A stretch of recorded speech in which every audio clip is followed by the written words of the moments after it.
JM financial services के director और head of research Rahul Sharma मौजूद हैं, उनसे बात करते हैं। Rahul ji, good morning. Market में लग रहा है कि पेनफुल पीरियड खत्म हुआ या अभी कुछ समय और चलेगा? जी देखिए, पहले हमने देखा था कि मार्केट का डेटा काफी बेरिश था। जीएसटी का रेट जो अनाउंसमेंट है उसका गैप अप हुआ, लेकिन मार्केट्स ऊपर सस्टेन नहीं हुए। अब शायद हमें लग रहा है कि इसका रिवर्स शायद धीरे धीरे मार्केट में होना चालू हुआ है, लेकिन negative news market relatively better पचा रहा है। और ओवरऑल जो अभी का निफ्टी का सेटअप है, हमें लगता है कि 25,000 एक स्ट्रॉन्ग सपोर्ट का काम करेगा। जब तक 25,000 के ऊपर है निफ्टी, मेरे हिसाब से ग्लोबल वोलेटिलिटी आए जाए, लेकिन ओवरऑल निफ्टी का जो स्ट्रक्चर है वो इंक्रीमेंटली यहाँ पर बेटर होता हुआ दिख रहा है।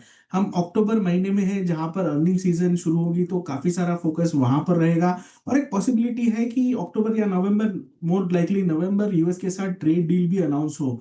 सो ओवरऑल हमें लगता है कि डाउनसाइड जो है बाजार के अंदर लिमिटेड है। शॉर्ट टर्म के हिसाब से 25,000 का बेस है। और अगर मैं थोड़ा सा इसको जूम आउट करके देखूं तो पिछले 1.5 महीने में, 2 महीने में निफ्टी ने 1,000 पॉइंट की रेंज में पूरा टाइम स्पेंड किया है। 24,500 नीचे में, 25,500 ऊपर में, तो ये रेंज में मार्केट ट्रेड करता हुआ दिखाई दे रहा है। और जैसे ही आई थिंक अर्निंग्स के तरफ से कुछ पॉजिटिव डेवलपमेंट आएगा, यहाँ पर मार्केट उसको पॉजिटिवली लेगा। और हमें लगता है कि जो शॉर्ट कवरिंग जो अभी तक बाजार में बड़ी तरीके से नहीं हुआ एफआईएस की, हमें आती हुई दिखेगी। पिछले वीक हमने देखा कि 4 में से 5 सेशन एफआईएस नेट बायर्स थे कैश के अंदर, और तकरीबन 10% उनके शॉर्ट पोजीशंस कट भी हुए थे।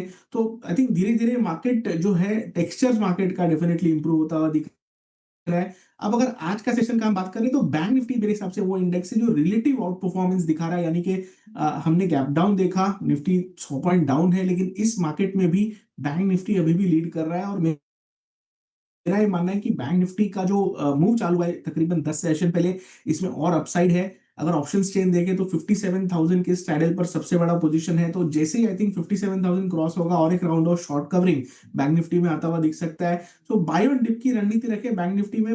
56,000, 56,200 ये स्ट्रॉन्ग सपोर्ट एरियाज है बैंक निफ्टी के।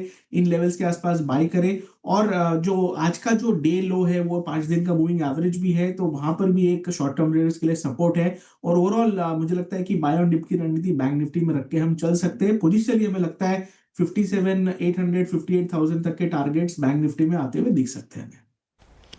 जी हाँ, बैंक निफ्टी अच्छा करता हुआ, it's 56,510। Look at state bank of India 887 day high पर आके ट्रेड करता हुआ। राहुल जी, स्टॉक फ्यूचर्स में बैंक्स में आपको आप क्या प्रेफर करते हैं? मैं स्क्रीन पे देख रहा हूँ आज 2 थीम पीएसयू बैंक्स, दूसरी थीम कैपिटल मार्केट स्टॉक्स, ये 2 अच्छा कर रहे हैं। आपका स्टॉक स्पेसिफिक चुनाव कैसा है इसमें?